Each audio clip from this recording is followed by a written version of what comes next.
As of now, ito yung pinakamurang iPhone na pwede mong mabili na merong promotion or 120Hz na refresh rate na iPhone this 2025. So ito guys yung iPhone 13 Pro, and gusto ko lang siyang gawa ng content ngayon kasi ito yung isa sa pinakaunang iPhone na meron ako, and as of now nakapost siya sa marketplace kasi currently binibenta ko na siya. And medyo nagulat lang din ako kasi nung time na binili ko siya as a brand new iPhone is nasa around 65,000 ata siya, and ngayon sa marketplace, nagre-range na lang siya ng around 20 to 25,000.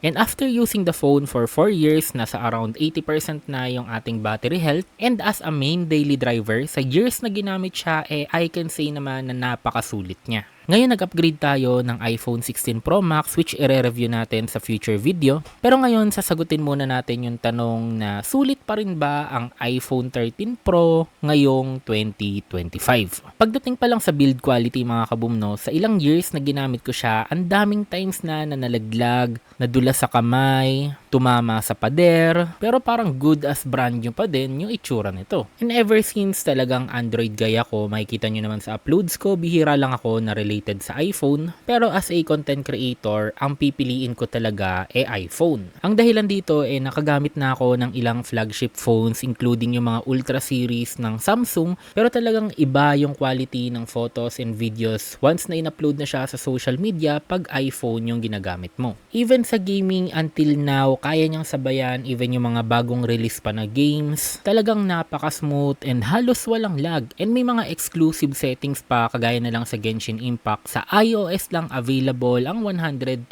FPS. Pero even though napaka-capable niya sa gaming, almost lahat ng iPhone may problema pagdating sa overheating and umaabot sa point na nag-auto dimming na or bumababa ng kusa yung brightness ng phone and hindi mo na siya maitataas talaga kasi nga parang safety feature siya ni iPhone para hindi siya mag-overheat. Kaya talaga namang yung mga mobile cooler sa iPhone ko talaga nagagamit since ayun nga, napakabilis nilang uminit. And kasabay ng pag-init nagto-throttle down yung performance. Which kagaya ng sinabi ko, yun yung nasusolusyonan pag gumamit tayo ng cooler kasi mas stable na yung nagiging performance. Dagdag nyo pa dito pag ang pinili nyo yung mga Pro version lang, hindi yung mga Pro Max version, since medyo malakas yung chipset niya tapos maliit yung battery capacity niya, expect nyo na talagang napakabilis malubat. Pero pagdating naman sa video and lalo na sa sound quality, ngayong 2025 talagang kayang-kaya pa rin niyang lumaban. And pagpasensya nyo na mga kaboom kung hindi ko natanggal yung hydrogel kasi talagang medyo rushed lang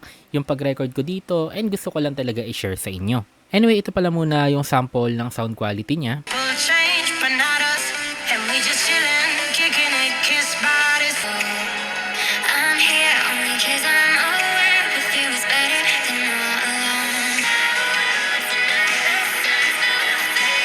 And syempre, ang isa sa pinaka-reason kung bakit iPhone yung pinipili ng karamihan yung camera. So actually including ako dyan dahil yung video quality isa sa pinakakailangan ko dati. Lalo na nag-start ako sa YouTube, wala pa akong camera. iPhone lang talaga yung ginagamit ko. And natry ko nang gumamit, sabi ko nga, ng mga Ultra series ng Samsung. Pero talagang iba yung quality ng video pag iPhone. Personally ako, kung hindi naman ako content creator and kung wala akong business na nagre-revolve sa paggamit ng social media apps, Android talaga yung gagamitin ko dahil sa customizability and in general sa dami ng pwede mong magawa sa Android na hindi mo pwedeng magawa sa mga iPhone. Pero kung productivity ang pag-uusapan, user experience, optimizations, medyo mahirap talunin ang iOS. So oo mga kaboom, halos nagiging in general yung mga sinasabi ko hindi lang about iPhone 13 Pro. Kasi to be honest, hindi ko halos naman makita yung difference pag hindi naman ako maglalaro or hindi ko naman titignan yung mga benchmark scores. Kung talagang daily or normal usage lang yung pag-uusapan, halos wala naman siyang pinagkaiba dito sa iPhone 15 Pro ko.